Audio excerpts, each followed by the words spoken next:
Você está no canal Eu Estudo a Lição com o pastor Samuel Camilo. Hoje é sexta-feira, dia 27 de setembro de 2024. E faremos um estudo adicional do nosso tema principal da semana, que foi o Senhor ressuscitado.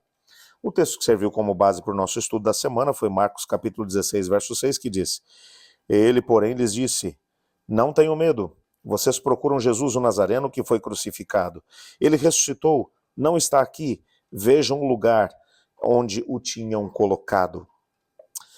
O nosso guia de estudos vai trazer aqui pelo menos dois textos. O primeiro deles, de Ellen White, do livro Desejo às Nações, na página 632, que vai nos ajudar a entender a temática do estudo dessa semana. O texto vai dizer assim: Para aquele que crê, Cristo é a ressurreição e a vida. Em nosso Salvador, a vida que se perdeu por causa do pecado é restaurada, pois Jesus possui vida em si mesmo, para recebê-la a quem ele quiser, para concedê-la a quem ele quiser.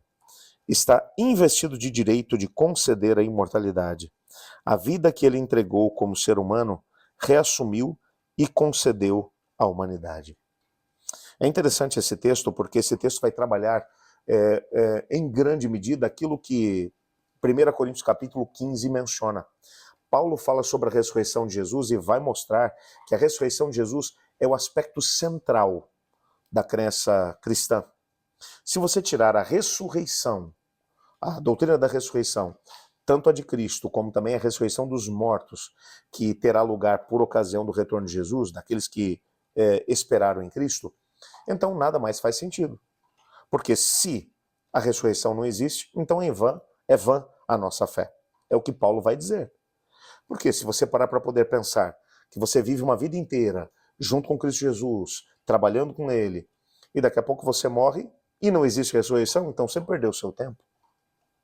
A ressurreição é chave. Agora, como vamos acreditar que haverá uma ressurreição dos mortos por ocasião do retorno de Jesus, de que aqueles que morreram em Cristo ressuscitarão primeiro, como 1 Tessalonicenses capítulo 4, a partir do verso 16 menciona, se Jesus não ressuscitou, se Jesus não venceu a morte, então como eu vou acreditar que eu posso vencer a morte em nome de Jesus? Você percebe como que tudo está entrelaçado? Jesus é a ressurreição e a vida. Ele afirmou isso, João capítulo 11 vai falar sobre isso, quando, por ocasião da morte de Lázaro, Jesus vai se encontrar com Marta, e Marta vai dizer: Senhor, se o Senhor tivesse aqui, meu irmão não tinha morrido. Jesus vai olhar para ela e vai dizer: mas Marta, eu sou a ressurreição e a vida. Aquele que crê em mim, ainda que morra, viverá. Marta vai olhar para Jesus e vai dizer: eu creio que o Senhor o ressuscitará no último dia. Ela acreditava na ressurreição. Mas Jesus vai dar pelo menos uma pitada do poder que existe nele mesmo, quando ele vai ressuscitar o próprio Lázaro, mostrando que ele é o Senhor da vida. E tanto poder existe em Jesus, que Cristo Jesus chama e Lázaro ouve. Portanto, Jesus possui vida em si mesmo. E porque ele possui vida em si mesmo, ele pode dar a quem ele quiser. Um outro texto que vai aparecer aqui é um texto da obra A Lógica da Fé, Respostas Inteligentes para Perguntas Difíceis sobre Nossas Crenças, nas páginas 73 a 81, que diz assim: historiadores ateus que não aceitam a ressurreição admitem que Jesus morreu e que depois da sua morte, muitos afirmaram ter visto Cristo ressuscitado. E como resultado disso, deram início ao núcleo do que se torna a igreja cristã. Alguns, na tentativa de explicar por que os discípulos afirmaram isso, argumentam que Jesus tinha um irmão gêmeo, ou que os primeiros discípulos tiveram alucinações, pensando que viram Jesus. Outros concluem que Jesus não morreu de verdade, mas que apenas desmaiou e mais tarde reviveu. Um autor chegou a afirmar que extraterrestres desceram e levaram o corpo de Jesus. Para uma análise desses argumentos, o texto aqui vai mencionar algumas obras que podem aqui nos ajudar. Você percebe que muita gente tem tentado encontrar explicações mirabolantes para tentar explicar como 11 homens, 11 porque Judas já tinha morrido, como foi que 11 homens iletrados e que passaram, desde que Jesus foi preso, passaram a maior parte do tempo amedrontados, fugindo, e ao mesmo tempo negando a Jesus. Como esses mesmos indivíduos, de forma tão destemida, conseguiram mudar completamente o mundo? Você deve concordar comigo de que tem que ter uma explicação sobrenatural no meio desse processo. Os próprios inimigos do Evangelho, lá no livro de Atos, mencionam que eles ficaram profundamente tocados quando perceberam o poder com o qual os apóstolos pregavam, porque eram homens iletrados e agora eles falavam como Jesus. Lá em Antioquia da Síria, foi o primeiro lugar onde os seguidores de Jesus foram chamados cristãos, e foram chamados cristãos porque havia um poder agindo neles que fazia com que eles falassem e agissem como Jesus falava e agia. Nessa perspectiva, você percebe que é mais difícil não acreditar que Jesus ressuscitou, porque aí você vai ter que encontrar uma explicação, no mínimo, mirabolante, para poder explicar como foi que esses indivíduos conseguiram se espalhar pelo mundo inteiro e fazer com que o mundo soubesse a respeito de Jesus.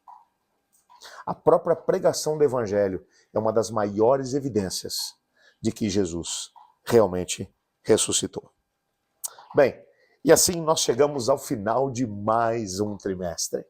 Eu quero te agradecer imensamente por ter estudado comigo o Evangelho de Marcos.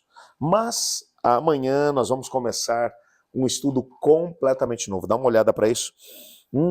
A minha lição está até com um cheirinho de novo. Confesso a você que ainda não abri a lição para poder ver ali os temas, começar a estudar. Vou começar a fazer isso a partir de agora. Mas a nossa temática vai ser temas do Evangelho de João.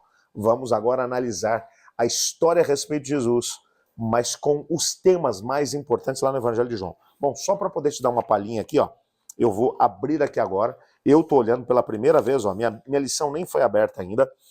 Olha as temáticas que a gente vai estar estudando.